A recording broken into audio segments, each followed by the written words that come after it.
गलातियों को लिखी हुई पत्री, पहला अध्याय।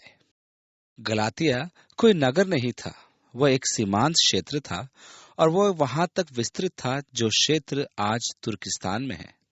गलातिया में पौलुस ने अनेकों कलीसियाओं की स्थापना की थी। पौलुस के प्रचार कार्य और कलीसियाओं की स्थापना के पश्चात कुछ लोग ऐसे भी आए जिन्होंने पौलुस के अनुग्रह के सुसमाचार को विकृत करना आरंभ कर दिया था और उन्होंने दूसरा प्रचार आरंभ किया जो सच्चा सुसमाचार नहीं था, क्योंकि सुसमाचार का अर्थ है अच्छी खबर। यदि आप कहें कि परमेश्वर मेरे सब पापों को क्षमा करेगा और मुझे धर्मी ठहराएगा और यदि मैं केवल यीशु मसीह पर विश्वास करूं तो यह अच्छी खबर है। परंतु यदि आप कहें कि मुझे कुछ नियम और आज्ञाओं को मानना है, उन पर चलना है ताकि मैं धर्मी ठहराया जाऊं, तब तो यह अच्छी खबर नहीं है, क्योंकि कोई भी अपने आप को धर्मी नहीं ठहरा सका है। इसलिए पौलुस गलातियों की कलीसिया को लिखता है कि वे प्रचलित शिक्षा को सुधारे। उसके पत्र लेखन का उद्देश्य यह भी था कि वह उन्हें व्यवस्था के उस बंधन से मुक्त करे जिससे प्राचीन कलीसिया बहुत जकड़ी हुई थी। हम अन्य जातियों को जो आज कलीसिया में हैं, पौलुस का कितना धन्यवाद करना चाहिए। यदि वह अनुग्रह द्वारा उद्धार का अटल और दृढ़ पक्ष न लेता, मसीहियत फिर यहूदियों की एक समुदाय बन जाती। परंतु पौलुस उनके विरोध में खड़ा रहा और दया के सुसमाचार पर जोर देता रहा कि उद्धार विश्वास के द्वारा अनुग्रह से है। इसलिए गलातियों को लिखा पत्र व्यवस्था पालन के विरुद्ध एक प्रभावी लेख है। अधिक धर्मी ठहरना वास्तव में अनुग्रह के सुसमाचार और विश्वास द्वारा अपने कामों द्वारा धर्मी ठहरना या व्यवस्था पालन द्वारा हम पवित्र ठहराए जाने को उभारता है। इसी पत्र के द्वारा प्रोटेस्टेंट क्रांति आई थी। जी हाँ, धर्म सुधारक की क्रांति जो युग के कलीसिया की भ्रष्ट प्रथाओं के विरुद्ध थी। मार्टिन लूथर प्रेरित पौलुस के विचारों वाला व्यक्ति था, क्योंकि वह भी धार्मिक प्रथाओं का कट्टर पालन व मठवासियों में एक विशिष्ट मठवासी भी था। उन्होंने परमेश्वर को प्रसन्न करने के लिए रोम की यात्रा की थी और सीढ़ियां घुटनों पर चलते हुए प्रत्येक सीढ़ी पर प्रार्थना आदि की थी। इसी यात्रा के समय परमेश्वर की आत्मा ने मार्टिन लूथर के हृदय से पौलुस के पत्र गलातियों के नाम के अनुसार बात की कि धर्म विश्वास से जीवित रहेगा। इसी ने उनके हृदय में आग लगा दी और इस तरह प्रोटेस्टेंट्स का धर्म सुधार हुआ। इस प्रभावशाली पत्र ने मनुष्य को सभी कुरीतियों से आजाद कर केवल विश्वास द्वारा परमेश्वर से खास संबंध बनवाए रखने पर जोर दिया। पत्र संपूर्ण मानव जाति के लिए द्वार खोलता है, जिससे कि मैं स्वतंत्र होकर परमेश्वर के निकट आ सकूं, क्योंकि मैं परमेश्वर के पास आना चाहता हूं और मैं इस पत्र से सीखता हूं कि परमेश्वर के प्रेम और उसके अनुग्रह के आधार पर मैं उसके निकट आ सकता हूं, न कि अपनी अच्छाइयों और कार्यों और प्रयासों द्वारा। वहां पर जो झूठे शिक्षक थे वे पौलुस को सदा ही नीचा दिखाना चाहते थे। इन झूठे शिक्षकों की एक चाल होती थी कि जब आप किसी प्रेरित से कुछ सीख रहे हैं या अध्ययन कर रहे हैं तो वे पहले उस शिक्षक को झूठा ठहराएंगे, फिर उसकी शिक्षाओं को भी। सच तो यह है कि ये झूठे शिक्षक स्वयं तो शिक्षा नहीं देते थे, परंतु वे उन लोगों की शिक्षा और विश्वास को झूठा ठहराने और उनके विश्वास को तोड़ने की कोशिश करते थे। इसलिए पौलुस अपने प्रेरित होने को सुनिश्चित करता है और पहली आयत में इस प्रकार लिखता है, जो न मनुष्यों की ओर से और न मनुष्यों के द्वारा वरन यीशु मसीह और परमेश्वर पिता के द्वारा जिसने उसको मरे हुओं में से जिलाया प्रेरित है। यह रोचक बात है कि लोग आज भी फरीसियों के समान, जैसा उन्होंने यूहन्ना बपतिस्मा देने वाले से जब वह यरदन नदी में बपतिस्मा देता था पूछा था, किसने तुम्हें ऐसा अधिकार दिया है? यीशु ने जब मंदिर की सफाई की, यही सवाल उससे वहीं पूछा गया, किसने तुझे ऐसा करने का अधिकार दिया है? लोग सदा ही किसी न किसी के अधिकार को चुनौती देते रहते हैं। आज भी बहुत लोग, विशेषकर मोर्मोन्स, पूछेंगे कि तुम्हें बपतिस्मा देने का अधिकार किसने दिया, क्योंकि वह सिखाते हैं कि किसी को बपतिस्मा देने का अधिकार केवल उनके पास है और वे ही एक सच्ची कलीसिया है, क्योंकि उन्हीं की कलीसिया 12 प्रेरितों द्वारा चलाई जाती है। उनके 12 प्रेरितों के पास ही किसी का अभिषिक्त करने और आत्मिक सेवा करने हेतु अधिकार देने का पूरा अधिकार है। इसलिए उनकी हर यात्रा अधिकार वाली यात्रा होती है। तुम्हें किसने अधिकार दिया? यही सवाल पौलुस के लिए भी था। किसने पौलुस को प्रेरित होने का अधिकार दिया? पौलुस के ऊपर किसका हाथ रखा गया था? निश्चय ही आज हमारी कलीसियाओं में प्रेरितों की रीत पर हाथ रखने का चलन है ताकि अधिकार दिया जा सके। सेवा के कार्य के लिए वे मनुष्य का अभिषेक करते हैं। बिशप उम्मीदवारों पर हाथ रखते हैं और उनका अभिषेक करते हैं। इस बिशप के ऊपर किसी दूसरे बिशप ने हाथ रखे थे, उसके ऊपर किसी दूसरे बिशप ने, और इस प्रकार हाथों का रखना पत्रस तक पहुंच जाता है। हम प्रेरितों के हाथ रखने की रीत पर चलते हैं, इसलिए जब बिशप मुझ पर हाथ रखता है और सेवा के कार्य के लिए मेरा अभिषेक करता है, मैं अपने मन में पत्रस के हाथों का रखा जाना देखता हूं, इसलिए सेवा के कार्य के लिए पत्रस द्वारा अभिषिक्त किया गया मानता हूं। यदि आपके ऊपर बिशप ने हाथ नहीं रखा और उसके ऊपर दूसरे बिशप ने हाथ नहीं रखा और उसके ऊपर तीसरे हाथ नहीं रखे गए, तब वास्तव में आपका अभिषेक नहीं हुआ है। पौलुस कहता है, मैं मनुष्य के द्वारा अभिषेक नहीं किया गया। मैं प्रेरित हूं, परंतु मनुष्यों के लिए नहीं, मनुष्यों के द्वारा नहीं। मैंने मनुष्यों की ओर से अधिकार नहीं प्राप्त किए हैं। मैं मनुष्यों के द्वारा न बुलाया गया और न अभिषिक्त हुआ हूं, परंतु यीशु मसीह की ओर से, जिसको परमेश्वर पिता ने मुर्दों में से जिलाया। इसलिए पौलुस का अधिकार पत्रस के अधिकार से ऊपर यीशु मसीह और परमेश्वर पिता तक जाता है।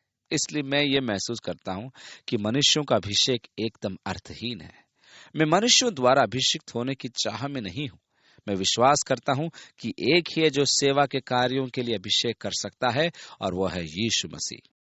मैं विश्वास करता हूं कि मनुष्य अधिक से अधिक केवल उसका अनुमोदन कर सकता है। किसी के हाथ रखने से कोई सेवा के कार्य के योग्य नहीं हो जाता। दुर्भाग्यवश कलीसिया के इतिहास में हाथ दुराचारियों के ऊपर रखे जा चुके हैं और इस कार्य से उन्हें यीशु मसीह के सेवक ठहराया गया है, जबकि वे सेवक अभी नहीं बने थे। पर वे दुराचारी और दुष्ट हैं और उनके पास एक सर्टिफिकेट है जिस पर लिखा है, सेवा कार्य करने के लिए अभिषिक्त किया हुआ। क्या ऐसा ही मनुष्य मेरे बारे में नहीं कहते? परंतु मेरा सरोकार इससे है कि परमेश्वर क्या कहता है। और इसी तरह पौलुस कहता है, न मनुष्यों की ओर से और न मनुष्यों के द्वारा, वरन यीशु मसीह और परमेश्वर पिता के द्वारा, जिसने उसको मरे हुओं में से जिलाया। ये पत्र उसी पौलुस प्रेरित तथा सारे भाइयों की ओर से जो मेरे साथ हैं, गलातिया प्रदेश की कलीसिया के नाम। इस प्रकार पौलुस कलीसिया को पत्र लिखते समय अपने साथियों को सम्मिलित करता है। पौलुस अपने पत्रों के आरंभ में साधारणतः कुछ निजी अभिवादन के शब्दों का प्रयोग करता था, परंतु यहाँ गलातियों की कलीसिया को उसने ऐसा कुछ नहीं लिखा। सिर्फ स्वर्गीय आशीष, परमेश्वर पिता और हमारे प्रभु यीशु मसीह की ओर से तुम्हें अनुग्रह और शांति मिलती रहे। यूनानी भाषा में अनुग्रह शब्द का मूल अर्थ है सुंदरता या मनोहर था। इसका अर्थ यह हुआ कि योग्य न होने पर भी कृपा प्राप्त करना। धर्म विज्ञान में इसकी परिभाषा यही है, परंतु इसमें हमेशा सुंदरता जुड़ी रहती है। यूनानियों का विशेष अभिवादन होता था अनुग्रह, और शांति या शालोम यहूदियों का अभिवादन होता था। शालोम, जिसका अर्थ शांति था, पौलुस अपने पत्रियों में जोड़ता है। अनुग्रह और शांति परमेश्वर पिता और हमारे प्रभु यीशु मसीह की ओर से तुम्हें मिलती रहे। चौथी आयत में आगे लिखा है, उसी ने अपने आप को हमारे पापों के लिए दे दिया, ताकि हमारे परमेश्वर और पिता की इच्छा के अनुसार हमें इस वर्तमान बुरे संसार से छुड़ाए। उसकी स्तुति और बड़ाई युगानुयुग होती रहे, आमीन। यीशु मसीह के बारे में बोलते हुए पौलुस घोषणा करता है कि उसने हमारे पापों के लिए अपने आप को दे दिया, ताकि हमें इस बुरे संसार से बचाए। इस संसार का शासक शैतान है। यीशु कहता है, शैतान इस संसार का राजकुमार है, इसलिए उसे आता देखकर वो बोला, इस संसार का शासक आता है, उसका मुझ पर कोई अधिकार नहीं है। शैतान ने जब मसीह की परीक्षा की, तब उसने पृथ्वी के सारे राज्य और उसका वैभव दिखाकर यीशु से कहा, यदि तू भूमि पर लेटकर मुझे प्रणाम करे, तो मैं ये सब कुछ तुझको दे दूंगा, क्योंकि ये सब मेरा है और जिसे चाहूं दे देता हूं। यीशु ने इस पर कोई विवाद नहीं किया, क्योंकि शैतान इस संसार का शासक है। संसार उसके अधीन है, जो मनुष्यों के द्वारा उसे दिया गया है, क्योंकि वर्तमान संसार बुरा है। परंतु यीशु मसीह इस बुरे संसार से आपको और अपने लोगों को बचाएगा। यह परमेश्वर की इच्छा है कि वह आपको इस संसार से बचाए। अब यह छुटकारा दो तरह से है। जब मैंने यीशु मसीह पर विश्वास किया, तब मुझे संसार के चंगुल से छुटकारा मिला। एक दिन मसीह मुझे संसार से छुटकारा देगा। अभी वो मुझे संसार में रहते हुए छुटकारा दे रहा है। जबकि मैं संसार में हूं, मुझे छुटकारा मिला है, लेकिन एक दिन वो मुझे संसार से बाहर ले जाएगा और पूरा पूरा छुटकारा मेरा हो जाएगा। लेकिन अभी जब मैं यहाँ पृथ्वी पर हूँ, मुझे छुटकारा मिला है, इसलिए मुझ पर मेरा कोई भी अधिकार नहीं है। पौलुस तुरंत अपनी बात पर आता है और 6 आयत में लिखा है, मुझे आश्चर्य होता है कि जिसने तुम्हें मसीह के अनुग्रह के द्वारा बुलाया, उससे तुम इतनी जल्दी फिर गए और अन्य प्रकार के सुसमाचार की ओर झुकने लगे। वे लोग मसीह के अनुग्रह में बुलाए गए थे। उन्हें सिखाया गया था कि उद्धार केवल विश्वास के द्वारा है, जो कमाया नहीं जा सकता। यह हमारी इच्छानुसार नहीं है, इसे हम खरीद नहीं सकते। यह परमेश्वर की ओर से मुफ्त में प्राप्त किया जाने वाला उपहार है, अपने मेहनत और योग्यता से नहीं, परंतु यह यीशु मसीह पर विश्वास से मिलता है। यह मसीह के अनुग्रह का सुसमाचार है। वहां वो 6 आयत में लिखता है, कोई और समाचार, परंतु दूसरा समाचार है ही नहीं। इसका अर्थ है, जो सुसमाचार नहीं है वो अच्छी खबर भी नहीं है। 7वीं आयत में आगे लिखा है, पर बात यह है कि कुछ लोग ऐसे हैं जो तुम्हें घबरा देते हैं, वे मसीह के सुसमाचार को बिगाड़ना चाहते हैं। आज भी ऐसे लोग हैं जो यीशु मसीह के सुसमाचार में मिलावट कर रहे हैं। वे मनुष्यों को कुछ नियमों और बंधनों के अधीन में रखते हैं। मनुष्यों पर पवित्रता के अपने मानकों को थोप देते हैं, पवित्रता के अपने मापदंड बनाते हैं और वो कहते हैं ये सुसमाचार है। यदि आप मुझे आत्मिक होने के लिए एक लंबी सूची पकड़ाते हैं तो ये सुसमाचार नहीं है। बहुत वर्षों तक मैंने परमेश्वर से कानूनी संबंध बनाए और कोशिश करता रहा कि उसके नियमों और कानूनों पर चलूं। मैं एक वाचा पर हस्ताक्षर करता रहा। हम प्रतिवर्ष एक वाचा पर हस्ताक्षर करते थे कि हम क्या करेंगे और क्या नहीं करेंगे। परमेश्वर के साथ मेरे वैधानिक संबंध थे और उसमें मुझे अनेक परेशानियां थी, जो कि प्रतिज्ञा लिखने पर भी अनेक बार मैं उसे पूरा न कर सका, इसलिए मैं दुगना दोषी ठहरा। फिर मुझे यीशु मसीह के द्वारा परमेश्वर के अनुग्रह का ज्ञान हुआ। परमेश्वर के साथ कानूनी संबंध के स्थान पर प्रेम का संबंध स्थापित हुआ और तब से मैं आनंदित हूँ। इस प्रेम के संबंध को हम कैसे लेते हैं? आप कहेंगे जो हम चाहे करें, ठीक है, परंतु मैं अब ज्यादा कुछ करना नहीं चाहता। अब मैं नियमित जीवन परमेश्वर के प्रेम संबंधों में जीता हूँ। आप जान ले कि मेरे साथ नियमों को मानने में एक बुरी बात है। मुझे नियम भाते नहीं। यदि मैं वहां से निकलता हूं जहां लिखा है छूना मना है, तो मैं अवश्य छूता हूं। घास पर न चलें यदि लिखा है तो मैं जरूर उस पर चलता हूं। मुझ में कुछ ऐसा है कि मैं नियमों का विरोध करता हूं। मुझे परमेश्वर के साथ प्रेम का संबंध पसंद है। तब मैं मना की गई चीजों को नहीं छूता और न घास पर चलता हूं। इसलिए नहीं कि मैं ऐसा नहीं कर सकता, परंतु मैं करना नहीं चाहता। यदि वह परमेश्वर पिता को अच्छा नहीं लगे तो मैं उसे नहीं करता हूं, क्योंकि परमेश्वर का इस प्रेम का संबंध वैधानिक संबंधों से बढ़कर होता है। और पौलुस कहता है कि ऐसा सुसमाचार सुसमाचार है ही नहीं, वरन सुसमाचार की विकृति है। 8वीं आयत में आगे लिखा है, परंतु यदि हम या स्वर्ग से कोई स्वर्गदूत भी उस सुसमाचार को छोड़ जो हमने तुमको सुनाया है, कोई और सुसमाचार तुमको सुनाए, तो वह श्रापित हो। यह काफी कठोर भाषा है। वह श्रापित ठहरे। यदि कोई मनुष्य कोई और सुसमाचार सुनाए, यदि कोई स्वर्ग का दूत दूसरा सुसमाचार सुनाए, यदि मोरोनी आए और कहें तुम्हें पवित्र होने के लिए खास जांघिया पहनना चाहिए और तुम्हें मंदिरों के संस्कारों को मानना है, और यदि आप उद्धार पाना चाहते हैं तो आपको ऐसा करना है वैसा करना है, और आप पर बोझ डालते हैं, तो वे श्रापित है। एक दिन एक जवान लड़का जो काफी वर्षों पहले मेरे संडे स्कूल में था आया और बोला, चक, मैं अब मसीही नहीं हूं, मैं अब मोरमोन हूं। मोरमोन अमेरिका के अंदर एक ऐसा समूह है जो मसीही बातों पर आधारित है, परंतु मसीही सच्चाई से बहुत दूर है। और वो ऐसा व्यक्ति आकर मुझसे कहने लगा, मैं मसीही नहीं हूं, अब मैं मोरमोन हूं। मैं चकित हो गया। मैंने पूछा, जेरी, एक मोरमोन होने के नाते तुम्हारे पास अनंत जीवन की क्या आशा है? उसने कहा, यीशु मसीह पर विश्वास और मोरमोन कलीसिया की सदस्यता। मैंने कहा, ठीक है, आप काफी आगे बढ़ गए हैं। जब तक आपकी अनंत जीवन की आशा यीशु मसीह में है, तो आपके साथ हाथ मिला सकता हूं और कहूंगा, जेरी, आगे बढ़ते रहो। लेकिन जब आप इसके साथ कुछ भी जोड़ते हैं तो यह दूसरा सुसमाचार है। और यदि स्वर्ग का दूत भी यीशु मसीह पर विश्वास से अनंत जीवन मिलता है, में कुछ और जोड़े, तो वह सुसमाचार नहीं है। 9वीं आयत में आगे लिखा है, जैसा हम पहले कह चुके हैं, वैसा ही अब फिर कहता हूं कि इस सुसमाचार को छोड़ जिसे तुमने ग्रहण किया है। यदि कोई और सुसमाचार सुनाता है तो शापित हो। 10वीं आयत में, अब मैं क्या मनुष्यों को मनाता हूं या परमेश्वर को? क्या मैं मनुष्यों को प्रसन्न करना चाहता हूं? यदि मैं अब तक मनुष्यों को ही प्रसन्न करता रहता तो मसीह का दास न होता। पौलुस कहता है, मैं मनुष्यों में लोकप्रियता की प्रतियोगिता जीतने की इच्छा नहीं रखता। मैं तो परमेश्वर को प्रसन्न करना चाहता हूं। मैं इस संघर्ष से पीछे हट सकता और नियमों के अधीन हो सकता हूं, परंतु यदि मैं ऐसा करता तो मैं परमेश्वर का दास नहीं हो सकता। परमेश्वर का धन्यवाद हो कि पौलुस अपने उद्देश्य में पक्का रहा, नहीं तो आज हमारी कलीसियाएं बहुत कुछ अलग रूप में होती।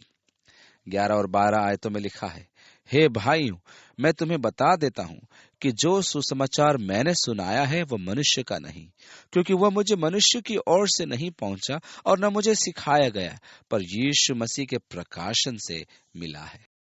अनुग्रह का सुसमाचार पौलुस को यीशु मसीह के प्रकाशन से मिला था। मुझे निश्चय है कि परमेश्वर ने पौलुस को उसकी माता के गर्भ से चुना और उसका अभिषेक किया कि वह अनुग्रह के सुसमाचार को सुनाए, क्योंकि परमेश्वर के द्वारा वह इस कार्य के लिए बिल्कुल ठीक बनाया गया था। यदि हम किसी बात का अनुसरण अंत तक नहीं करते और असफल हो जाते हैं, तब सोचते हैं, मैं इसलिए असफल हुआ क्योंकि मैंने अंत तक उसका अनुसरण नहीं किया। यदि करता तो सफल होता। तब मैं अपने आप पर ध्यान देता हूं कि असफलता मेरे अंदर है, मैंने उसका पूरी तरह से अनुसरण नहीं किया। जब कोई मुझे बताता है कि वह बुद्ध का मानने वाला है, तब मैं उससे पूछता हूं, क्या तुम सिद्ध हो गए? क्या तुम्हें बुद्ध में पूरी शांति मिली? वो और ये कहकर उत्तर देता है, मैं अभी इस और कार्य कर रहा हूं, मुझे किसी ने भी नहीं कहा, हाँ मैंने पा ली है। अभी भी कार्य कर रहा हूं, प्रयत्न कर रहा हूं। यदि कठोर प्रयत्न करूंगा तो शांति और संतुष्टि शायद प्राप्त कर लूंगा, ऐसा लोग कहते हैं। पौलुस प्रेरित ने परमेश्वर की आज्ञाओं की चौकसी की। उसने उसकी आज्ञाओं को अंत तक पूरा किया। उसने अपने बारे में लिखा, व्यवस्था की धार्मिकता के विषय में यदि कहो तो मैं निर्दोष हूं। पौलुस अपने लगन के विषय में कहता है, जो उसके साथियों से कहीं अधिक है। खोए हुओं के लिए उसकी लगन, व्यवस्था के अनुरूप परमेश्वर के लिए लगन उन सबसे अधिक थी जो उसके साथ थे। फिर भी पौलुस अर्थहीन और निराशाजनक व्यवस्था का व्यर्थ पालन करता रहा, परंतु वह संतुष्ट न हुआ। परंतु जब उसने यीशु मसीह का ज्ञान पाया, वो बदल गया, क्योंकि उसने सारे नियमों का यत्न से पालन किया था, परंतु शांति न पाई थी।